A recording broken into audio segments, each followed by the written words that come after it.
After writing my account of a horrific experience I had as an 8-year-old child, many have encouraged me to speak about the aftermath. I've been hesitant to do so as I felt unsettled since I broke my silence. Sleep has not come easy to me these last few nights. My skepticism, however, remains resilient, and as such, I will tell you what I experienced in the other room. This won't be long, as what I occurred only took place over a few days, but that was more than enough for me. If you recall, after that unwelcome nightly visitor left me, I was moved into another bedroom a year later. This room was much larger than the previous one and had a warm and welcoming atmosphere to it. Some places just feel bad. The room before felt foul, but this one did not. Thankfully, I was given a normal bed. The previous one was taken apart and thrown out. A welcome sight, I might add. I loved my new room. I enjoyed the space for all of my toys. I was happy that the place was large enough to have my friends drop by. But most of all, I was relieved to be just out of that uneasy, foreboding part of the house.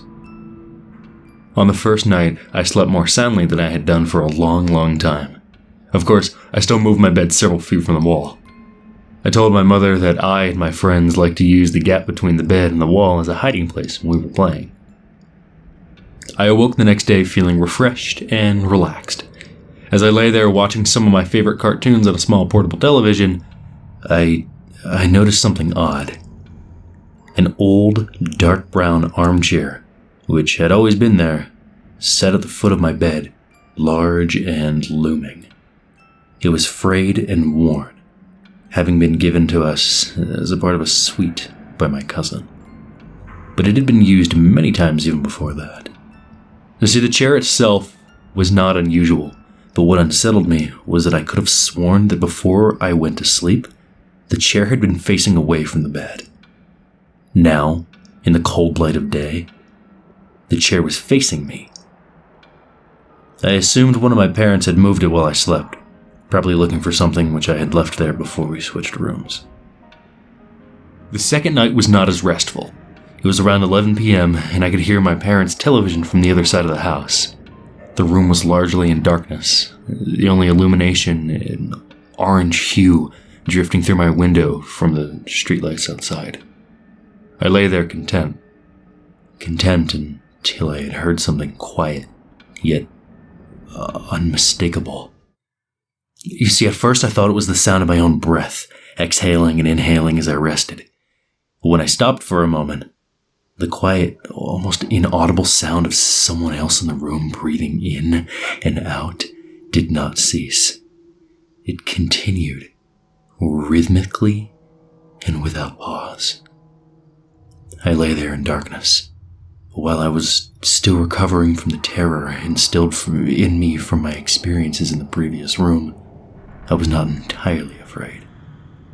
The breathing was so distant and unlike the wheezing that I had heard during my encounter with that thing in the wall, that I remained calm. And even at that early age, I believed that it was so subtle that it was probably my imagination playing tricks on me. Still, I took no chances. I stepped out of bed, walked across the room, and turned the light on. The sound had gone. I stared at that old, worn armchair facing the foot of my bed, which was within reaching distance of where I slept, and turned around to face the other way. I had no real reason to do so, but something about it sitting there filled me with dread. The third night, I was not so fearless. Again, I awoke in darkness, lying on my back and staring up at the ceiling, which seemed to happily absorb the dim, orange light from the street. The tree outside my window swayed in a calm breeze, casting a strange collection of improbable moving shadows across the room. I could hear nothing but the long, distant hum of the city's night traffic. But just as I began to drift back into sleep, I heard it again. A creak from the bottom of my bed, as if something had moved or shifted its weight onto the floor. I raised my head, peering through the darkness, but I saw nothing strange. Everything sat as if it had done throughout the day. Nothing was out of place. I cast my gaze across the room, some comics on the floor, a few boxes which had yet to be unpacked, an armchair still unmoved, still facing away from the bottom of my bed. There was nothing sinister here.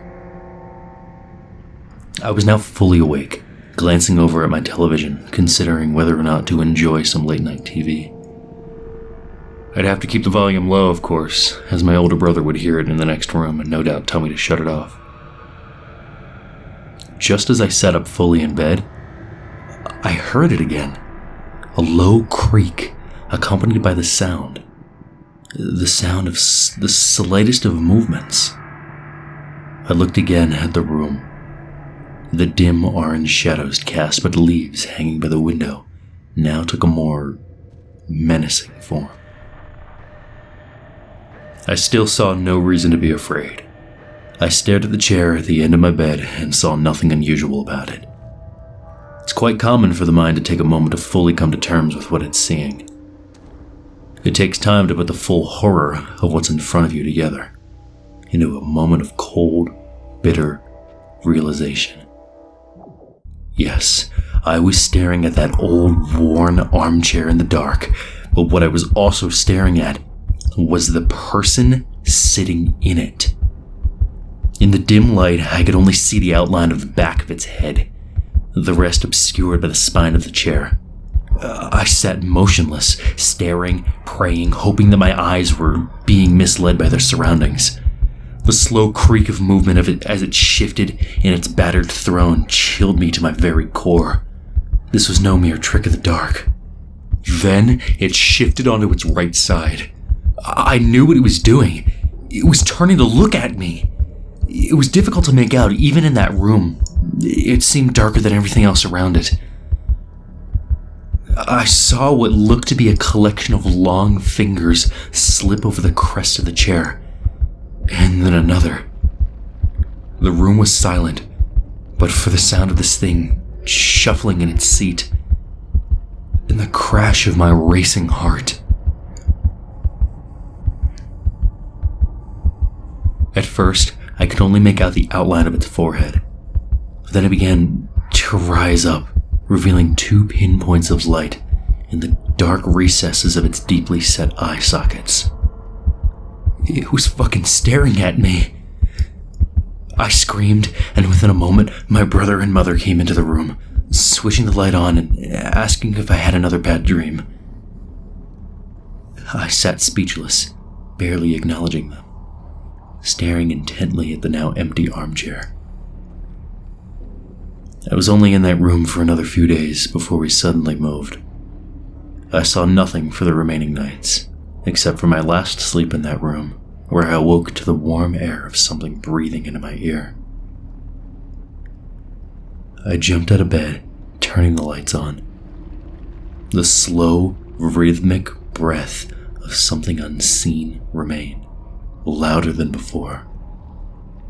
I spent the rest of that night on the couch in the living room.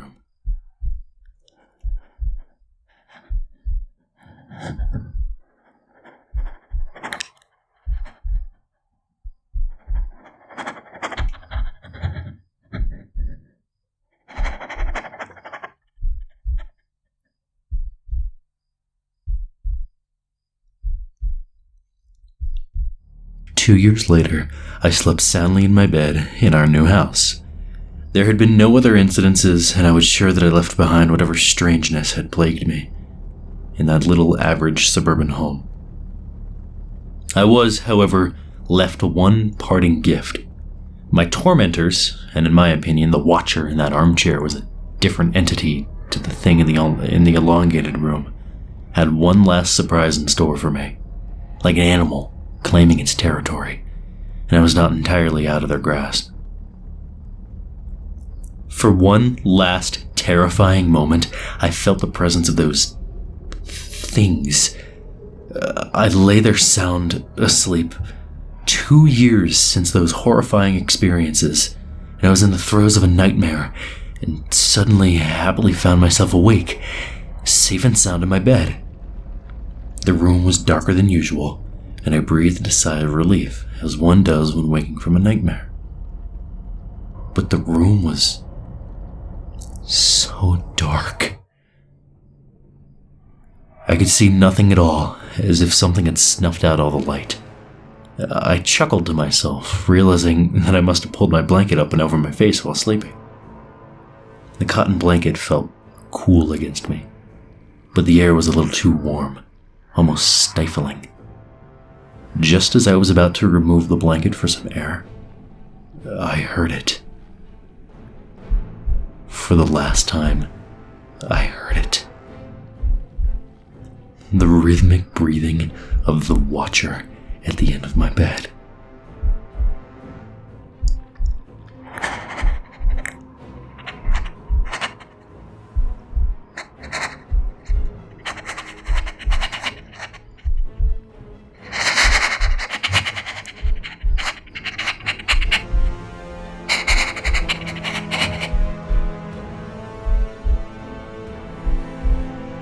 Fear gripped me, followed by anger and despair. Why could I not be left alone? I then did something most peculiar. I decided to speak to it. Perhaps this thing didn't mean any harm to me. Perhaps it was unaware of the terror that it caused. Surely a young boy deserves some mercy. As the breathing grew louder and closer, I began to cry. I could feel its presence on the other side of the blanket, its breath hanging over me like a stagnant wind. Through the tears, I uttered 2 words, words which surely would have put an end to all of this. Please stop. The breathing began to change. It became more animated, quicker somehow. I could hear something shuffling next to me, standing close by. The breathing then moved, first back to the foot of my bed, and then slowly across the room, through the door, into the hallway, and then gone.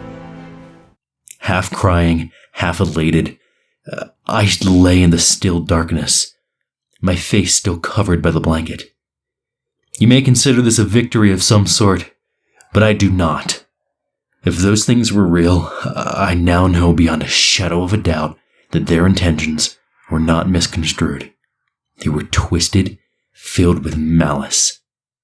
I would normally never use such a word to describe anything, but it's as close to evil as I could ever hope to come. How do I know that? I'll tell you how. Moments after that thing seemed to have left the house, something pressed forcefully down on top of me, pushing the blanket with great strength against my face. I could feel a large hand with long, thin fingers wrapped around the cover around my skull, its nails imprinting upon me like a razor-sharp ridge. I managed to slide down into the gap between the bed and the wall, quickly making my escape, clamoring and screaming out of my room, waking my family. Make no mistake, that thing in the darkness tried to smother me to fucking death.